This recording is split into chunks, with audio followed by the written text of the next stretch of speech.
केन्दुझर जिला घटगाँ थाना अंतर्गत तंडीबेड़ा ग्राम में निर्वाचन परवर्ती हिंसा देखा मिली।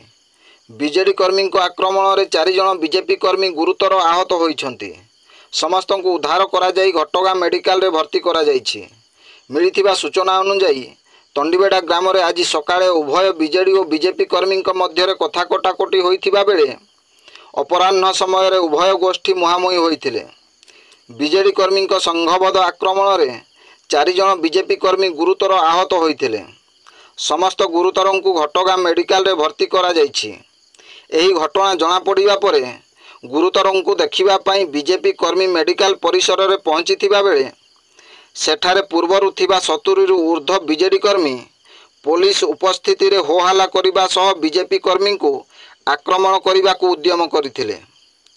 मेडिकल परिसर रे किछि समय उत्तेजना लगी रही। परे घटगाँ आईआईसी और एसडीपीओ घटनास्थल में पहुंची उत्तेजना को नियंत्रण करने सह घटनार तदंत चलाइछन्ति।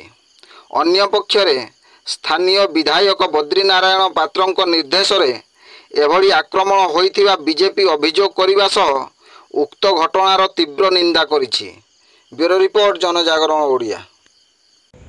जो निर्वाचन परवर्ती हिंसा आज देखा मिली घटगाँ अंचल में कौन घटना थिला जदि के बीजेपी कर्मी मानक मरणात्मक आक्रमण कर देखु आज संध्या समय रे आमर बीजेपी 4 जन कार्यकर्ता को मरणांतक आक्रमण करिसेंती बीजेडी किछि गुंडा माने। यह संपूर्ण बद्रीनारायण पात्र निर्देश रे आज से आक्रमण करिसेंती एवं आक्रमण करिक रोड साइड रे पकई देथिले। आम बीजेपी तरफ तांको रेस्क्यू करा जायकि वर्तमान घटगाँ मेडिकल रे तांको एडमिशन कराइछि एवं आम माने बीजेपी तरफ गोटे प्रतिनिधि दल तांको भेटिया पई आसीथिबा समय रे एठारे पूर्वरु जगी रहिथिबा 70 रु 80 बीजेडी कार्यकर्ता निजे बद्रीनारायण पात्र एठी उपस्थित रही बंगला रही तांको निर्देश रे 70 रु 80 जन कार्यकर्ता आमर प्रतिनिधि दल जो मैंने आसथिले आम मैंने आसथिलु ताकू धक्का फका मारिकी मेडिकल भितर गोटे अशांतिर वातावरण सृष्टि करचंती। यह अत्यंत निंदनीय घटना। या आम करुचु एवं तापरे तांको विरोध रे गोटे एफआईआर आम आसिकी घटना थाना रे वर्तमान देइछु।